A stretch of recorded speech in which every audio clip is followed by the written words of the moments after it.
history repeats itself, and I think we're seeing vestiges of that now.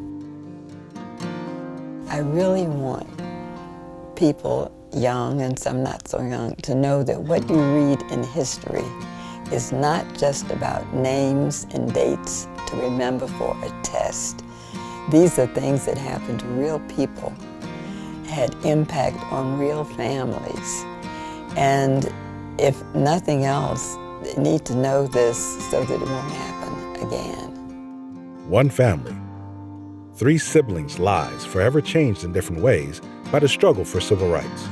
In 1957, 9 African-American teenagers desegregated Little Rock's Central High School. Their families instilled in them the courage needed to persevere for their rights. None of the families pressured any of the students to give up. They really were willing to let us ride it out and stick by us.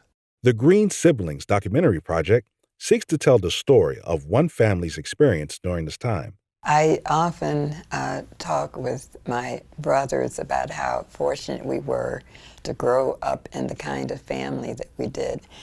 My mother was a teacher. I grew up in a family that if you got a B, you had to explain why you received that and not an A. My father was a World War I veteran. And in fact, some of the first words that I remember being taught were "Parlez-vous français?" It always struck me as ironic that he went all the way to France to help liberate the French.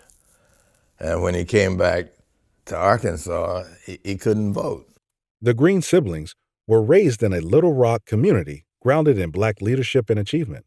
We had the privilege of growing up in neighborhoods where there were many professional models, and which meant that you knew you were going to grow up to be a something because everybody around you was a something. He was a letter carrier, and the next corner was Mr. Jackson. He was the brick mason and contractor. The other side, a neighbor was a nurse. It was that kind of neighborhood, the kind that everybody took care. And around 6 or 7, when you start pairing off for school and other activities, then you begin to notice that, you know, this is a stratified, segregated existence. During that time, everything was segregated. In 1954, the Supreme Court passed the landmark Brown versus the Board of Education decision to desegregate public schools in America. That decision would be put to the test in Little Rock in 1957, when Ernest was part of the now iconic Little Rock Nine. Who's going to implement the Brown decision? Somebody's got to step forward on it. And I figured, I saw what Jackie Robinson did in baseball and a few other things beginning to break through. I said, you know, why not me? At one point, though, my mother asked Ernest if he wanted to come to Baltimore to live with me because things had really gotten rough. But his response was no. He accepted this responsibility and he was going to stick it out. Ernest Green became the first African-American student to graduate from Little Rock Central High School in 1958.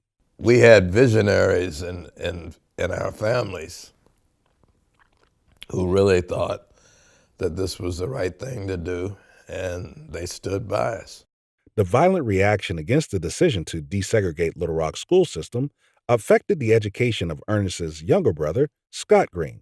He was, and you probably know, was a member of the Lost class. This is a class the year after Ernest graduated that were victims of the closed schools. The governor closed every high school in Little Rock because he was determined that no other black person would graduate from Central.